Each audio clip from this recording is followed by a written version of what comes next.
Hi friends, welcome back. അപ്പോൾ ഇന്ന് നമുക്ക് കണ്ണൂർ സ്റ്റൈലൊരു കൂട്ടുകറി ഉണ്ടാക്കിയാലോ. നല്ല ടേസ്റ്റുള്ളൊരു റെസിപ്പിയാണ്, എൻ്റെ ഒരു ഫേവറേറ്റ് റെസിപ്പി കൂടിയാണ്. അപ്പോൾ നമുക്ക് വേഗം തന്നെ വീഡിയോയിലേക്ക് പോവാം. അതിനായിട്ട് ഞാനിപ്പോൾ 1/2 കപ്പ് കടല തലേദിവസം തന്നെ കുതിർത്തി എടുത്ത് വെച്ചിട്ടുണ്ട്. പിന്നെ വേണ്ടത് ഒരു ചെറിയ കായയാണ്, പിന്നെ ഒരു ചെറിയ കഷ്ണം ചേനയും. അത് ഞാൻ ഇതേപോലെ അരിഞ്ഞിട്ട് മഞ്ഞൾ വെള്ളത്തിൽ ഇട്ട് വെച്ചിരിക്കുകയാണ്, കറിയൊന്നും വലിയാണ്ടിരിക്കാനായിട്ട്. ഇനി നമുക്ക് കടല ഒരു കുക്കറിലേക്ക് മാറ്റാം. അതിലേക്ക് 1 കപ്പ് വെള്ളം ഒഴിച്ച് കൊടുക്കാം.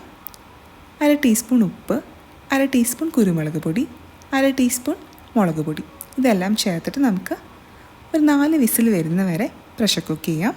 അപ്പോൾ ഈ ഒരു ടൈമിൽ നമുക്ക് നമ്മുടെ പച്ചക്കറികളൊക്കെ ഒന്ന് വേവിച്ചെടുക്കാം. അപ്പോൾ ഇതിനായിട്ടൊരു പാത്രം അടുപ്പത്തേക്ക് വയ്ക്കാം. അതിലേക്ക് നമുക്ക് കായും ചേനയും കഴുകിയത് ചേർത്ത് കൊടുക്കാം.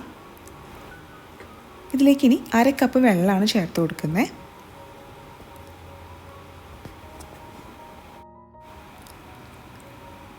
ഇനി ചേർത്ത് കൊടുക്കാൻ പോകുന്നത് 1/2 ടീസ്പൂൺ മുളക് പൊടി, 2 ടീസ്പൂൺ കുരുമുളക് പൊടി,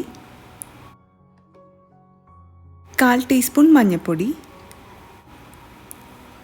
1/2 ടീസ്പൂൺ ഉപ്പ്. ഇതെല്ലാം ചേർത്തിട്ട് നമുക്കൊന്ന് മിക്സ് ചെയ്തിട്ട് മൂടി വെച്ചിട്ട് ഇതൊക്കെ നന്നായിട്ടൊന്ന് വേവിച്ചെടുക്കണം. അപ്പോൾ ഇടയ്ക്കൊന്ന് മൂടി തുറന്ന് ഇളക്കി കൊടുക്കാൻ മറക്കരുത് കേട്ടോ, അല്ലെങ്കിൽ എല്ലാം കൂടി അടിപ്പിടിക്കും.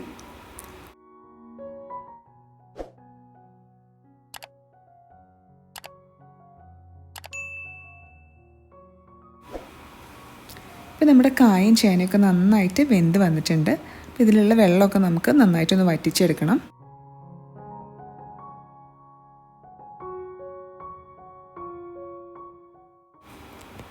ഇനി നമുക്ക് ഇതിലേക്ക് ആവശ്യമുള്ള തേങ്ങ ഒന്ന് വറുത്തെടുക്കണം. അപ്പോൾ അതിനായിട്ട് ഞാനൊരു പാൻ അടുപ്പത്തേക്ക് വെച്ചിട്ടുണ്ട്. ഒരു 2 ടേബിൾ സ്പൂൺ വെളിച്ചെണ്ണ ചേർത്ത് കൊടുക്കുകയാണിപ്പോൾ. വെളിച്ചെണ്ണയൊക്കെ ചൂടായി വരുമ്പോൾ നമുക്കൊരു 1/2 ടീസ്പൂൺ കടുക് ചേർത്ത് കൊടുക്കാം. കടുകൊക്കെ പൊട്ടി വരുന്ന ടൈമിൽ നമുക്ക് ഒരു 1/2 ടേബിൾ സ്പൂൺ ഉഴുന്നുപരിപ്പ് ചേർത്ത് കൊടുക്കാം. ഇനി കുറച്ച് തേങ്ങക്കൊത്തും കൂടി ഞാൻ ചേർത്ത് കൊടുക്കുന്നുണ്ട് കേട്ടോ. ഇത് ഓപ്ഷണലാണ്, നിങ്ങളുടെ കയ്യിലുണ്ടെങ്കിൽ ചേർത്താൽ മതി. ഇതെല്ലാം കൂടി നമുക്ക് നന്നായിട്ടൊന്ന് വറുത്തെടുക്കണം. അതിലേക്ക് നമുക്കിനി ഒരു 3 വറ്റൽമുളക് കീറിയതും കുറച്ച് കറിവേപ്പിലും കൂടി ചേർത്തിട്ട് നന്നായിട്ടൊന്ന് മിക്സ് ചെയ്യാം. നല്ലൊരു ലൈറ്റ് ഗോൾഡൻ ഷെയ്ഡൊക്കെ ആയി വന്നിട്ടുണ്ട്. ഇനി നമുക്കിതിനകത്തേക്ക് തേങ്ങ ചെരുകിയത് ചേർത്ത് കൊടുക്കാം. ഇതിപ്പോൾ ഒരു മുറി തേങ്ങ ചെരുകിയതാണ് കേട്ടോ. ഇതൊരു 2 കപ്പ് വരും കേട്ടോ. അപ്പോൾ അതിന് ഞാനൊരു 5 ടേബിൾ സ്പൂൺ എടുത്ത് മാറ്റി വെച്ചിട്ടുണ്ടായിരുന്നു. അതിലേക്ക് നമുക്ക് ഒരു 1/2 ടീസ്പൂൺ ജീരകം ചേർത്തിട്ട് നന്നായിട്ടൊന്ന് അരച്ചെടുക്കണം.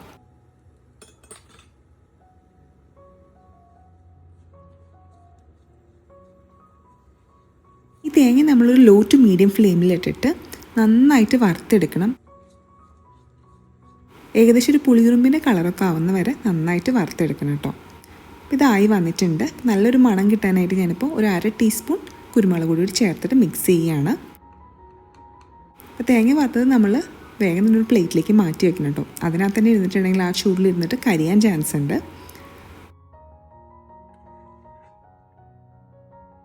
ഇപ്പോൾ നമ്മുടെ കടലൊക്കെ നല്ലപോലെ വെന്ത് വന്നിട്ടുണ്ട്. ഇത് നമുക്കിനി നമ്മുടെ കായും ചേനയിലേക്കും ചേർത്ത് കൊടുക്കാം.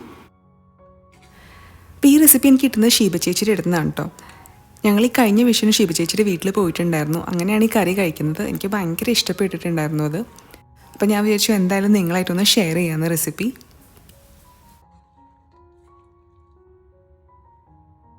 ഇതിലേക്ക് നമുക്ക് അരച്ച് വെച്ചിരിക്കുന്ന തേങ്ങയുടെ അരപ്പില്ലി അത് ചേർത്ത് കൊടുക്കാം. ഒന്ന് മിക്സ് ചെയ്തതിന് ശേഷം 1/2 ടീസ്പൂൺ ശർക്കര ഉരുക്കിയതും കൂടി ചേർത്ത് കൊടുക്കുകയാണ്. അപ്പോൾ എനിക്ക് കൂട്ടുകറിയിൽ അധികം മധുരം ഇഷ്ടമില്ല. നല്ല മധുരം ഇഷ്ടമുള്ളവരാണെങ്കിൽ കുറച്ചും കൂടി ശർക്കര ചേർത്ത് കൊടുക്കാം കേട്ടോ. അപ്പോൾ ഇതൊന്ന് വറ്റിയതിന് ശേഷം നമുക്കിത് വറുത്ത് വെച്ചിരിക്കുന്ന തേങ്ങയിലേക്ക് ചേർത്ത് കൊടുക്കാം. അപ്പോൾ കൂട്ടുകറി മിക്സ് ചെയ്യുമ്പോൾ എപ്പോഴും നല്ല പരന്നൊരു പാത്രത്തിൽ വെച്ചിട്ട് ചെയ്യുന്നതാണ് നല്ലത്. ഉരുളിയൊക്കെ കയ്യിലുള്ളവർക്ക് അങ്ങനെ ചെയ്യാം കേട്ടോ. ഫ്രൈ ആയി കിട്ടാൻ കുറച്ചുകൂടി നല്ലതാണ് അങ്ങനെ ചെയ്യുമ്പോൾ. ഇത് നമുക്കിനി നന്നായിട്ട് ഡ്രൈ ആക്കിയിട്ട് എടുക്കണം. ആവശ്യത്തിനനുസരിച്ചിട്ട് നമുക്ക് വെളിച്ചെണ്ണയൊക്കെ ചേർത്ത് കൊടുക്കാം കേട്ടോ.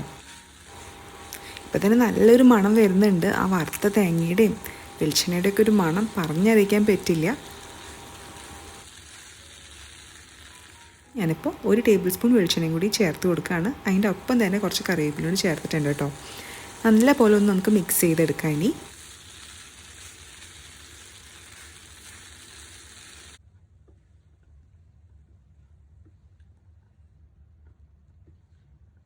ഇപ്പോൾ നമ്മുടെ കൂട്ടുകറി ഇവിടെ റെഡി ആയിട്ടുണ്ട് കേട്ടോ. നന്നായിട്ട് ഒലർന്ന് വന്നിട്ടുണ്ട്.